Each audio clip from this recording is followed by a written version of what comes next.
নমস্কার বন্ধুরা, পম্পার কিচেনে আপনাদের সকলকে স্বাগত। আজ আমি আপনাদের সাথে ডিম আর কলা দিয়ে অপূর্ব স্বাদের একটা রেসিপি শেয়ার করব। আশা করছি বাচ্চা থেকে বড় সবার ভীষণ পছন্দ হবে আর খুব মজা করে খাবে। একদম ইউনিক পদ্ধতিতে বানানো এই রেসিপিটা একবার না ট্রাই করলে ভীষণ মিস করবেন। তাহলে চলুন দেরি না করে আজকের এই অপূর্ব স্বাদের রেসিপিটা দেখে নেওয়া যাক। আজকের পাকা কলা দিয়ে যে রেসিপিটা বানাবো তার জন্য দেখুন বেশ কিছু পাকা কলা আমি নিয়ে নিয়েছি। তবে এতগুলো কলা কিন্তু আমার লাগবে না, দুটো কলা হলেই আজকে রেসিপিটা রেডি হয়ে যাবে। তো চলুন এবার রেসিপিটা বানানো শুরু করা যাক। এবার দেখুন কলার খোসাটাকে প্রথমে ছাড়িয়ে নেব। যে কলাগুলো বেশি পেকে যায় সেরকম কলাও কিন্তু এই রেসিপিটা বানাতে ব্যবহার করতে পারেন। এবার দেখুন দুটো পাকা কলা এইভাবে আমি ছাড়িয়ে নিয়েছি।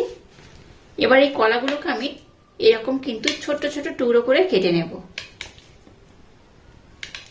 এবার দেখুন একটা মিক্সির জার আমি নিয়ে নিয়েছি। এবার এই কলাগুলোকে আমি মিক্সির জারের মধ্যে দিয়ে দেব। এবার এখানে দিয়ে দেবো 1 বাটি লিকুইড দুধ, দিয়ে দেবো ব্লেন্ড করা মিচড়ি। ছোট্ট বাটি মাপ করে 1 বাটি, মানে যে বাটি মাপ করে দুধ নিয়েছি সেই বাটি মাপ করে 1 বাটি আমি ব্লেন্ড করা মিচড়ি দিয়ে দিলাম।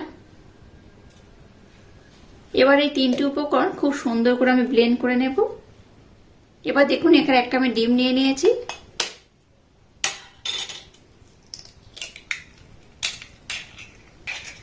এবার যে মিশ্রণটাকে বানালাম কলা দিয়ে সেটাকে এর মধ্যে আমরা দিয়ে দেব।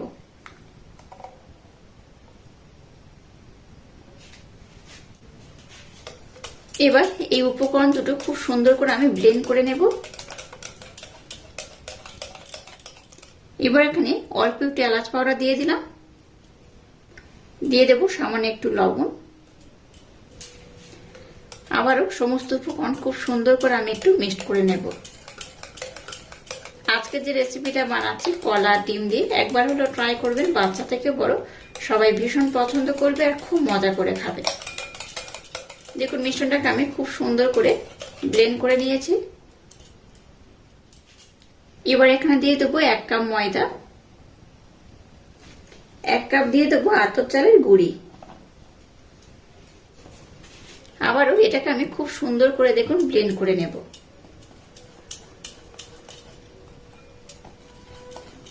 মিষ্টির পরিমাণটা আপনারা কিন্তু এখানে একটু কম বেশি করে দিতে পারেন।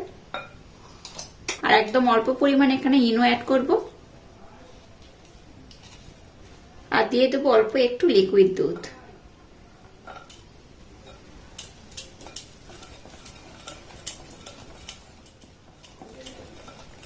একদম ইউনিক পদ্ধতিতে বানানো এই রেসিপিটা আমার মতো একবার ট্রাই করতে পারেন, অসাধারণ খেতে লাগে।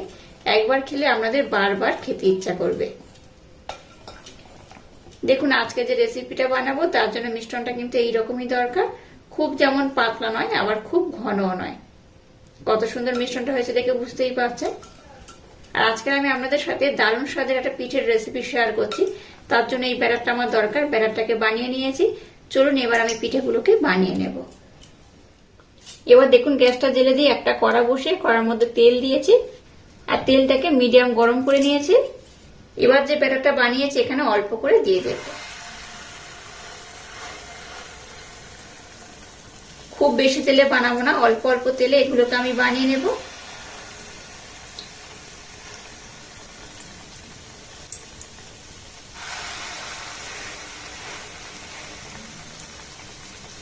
এবার দেখুন উপর থেকে এইভাবে একটু তেল দিয়ে দেব। আর এই একটা কড়া বা একটা ফ্রাই প্যানে যতগুলো ধরবে ততগুলো দিয়েই কিন্তু ভেজে নিতে হবে। এইবার উপর থেকে একটু তেল দিয়ে দেব। এই যে পিঠেটা বানাচ্ছি অসাধারণ দেখতে হয়, খেতেও কিন্তু দুর্দান্ত হয়। একবার খেলে আপনাদের বারবার খেতে ইচ্ছা করবে। একদিকটা হয়ে গেলে আর একদিকটা আমি উল্টে দেব। দেখুন কত সুন্দর হয়েছে আর কতটা ফুলে যাচ্ছে দেখে বুঝতেই পারছেন। দেখুন এগুলোকে উল্টে দিয়েছে আর কত সুন্দর হচ্ছে, দেখুন দেখে বুঝতেই পারছেন কতটা ফুলকো ফুলকো হয়। আর খুব কিন্তু ডুবো তেলে ভাজার দরকার নেই, এরকম কম তেলে দিয়েও কিন্তু আপনারা এটা ভেজে নিতে পারেন। এটা শুধু দেখতে নয়, খেতে হল অপূর্ব অসাধারণ। একবার খেলে বারবার বানাবেন। এগুলোকে আপনারা চাইলে কিন্তু একটু বেশি লাল করতে পারেন, কিংবা এইভাবেও কিন্তু বানিয়ে নিতে পারেন। আমি যেমন খুব বেশি লাল করব না, আবার খুব সাদাও রাখবো না।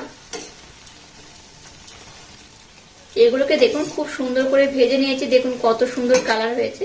আর কালারটা দেখুন কেমন হয়েছে, খুব সাদা নয় আবার খুব লালও নয়, এই রকমই থাকবে। এবার এগুলোকে আমি উঠিয়ে নেব, আর একইভাবে সবগুলোকে আমি ভেজে নেব।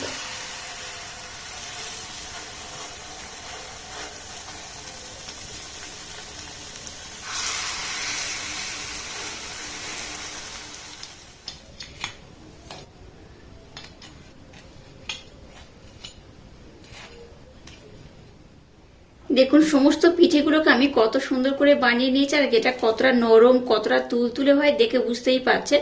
এটা কিন্তু খুব সুন্দর দেখতে হয়েছে। কলা ডিম দিয়ে আজকে কিন্তু আমি একটা মালপোয়ার মতো বানিয়েছি। এই পিঠেটা একবার হলেও আমার মতো বানিয়ে দেখবেন, অসাধারণ খেতে হয়। একবার খেলে আপনাদের বারবার খেতে ইচ্ছা করবে। এটা দেখতে হয়েছে দেখুন কত সুন্দর। বাচ্চা থেকে বড় যাকে বানিয়ে দেবেন সেই কিন্তু মজা করে খাবে। বাচ্চাদের স্কুল টিফিনেও কিন্তু এইভাবে এটাকে বানিয়ে দিতে পারেন। ভিতরটা কিন্তু একদম নরম তুলতুলে। এই দেখুন কত সুন্দর হয়েছে। এটা যেমন দেখতে সুন্দর তেমনই খেতে অপূর্ব অসাধারণ। আর ভিতরটা কিন্তু একদম নরম তুলতুলে, মুখের মধ্যে দিলেই দেখবেন মিলিয়ে যাবে। আর এটা এতটাই নরম হয়, এই দেখুন কতটা নরম হয় দেখে বুঝতেই পারছেন। এটা কিন্তু একদম নরম তুলতুলে। আর আজকের এই অপূর্ব স্বাদের ইউনিক পদ্ধতিতে বানানো পিঠের রেসিপিটা যদি আপনাদের ভালো লাগে, তাহলে চ্যানেলটাকে লাইক শেয়ার কমেন্ট এবং সাবস্ক্রাইব করবেন, আর পাশে থাকা বেল আইকনটা প্রেস করে দেবেন। তাহলে টাটা, আবার দেখা হচ্ছে নতুন কোনো রেসিপি নিয়ে।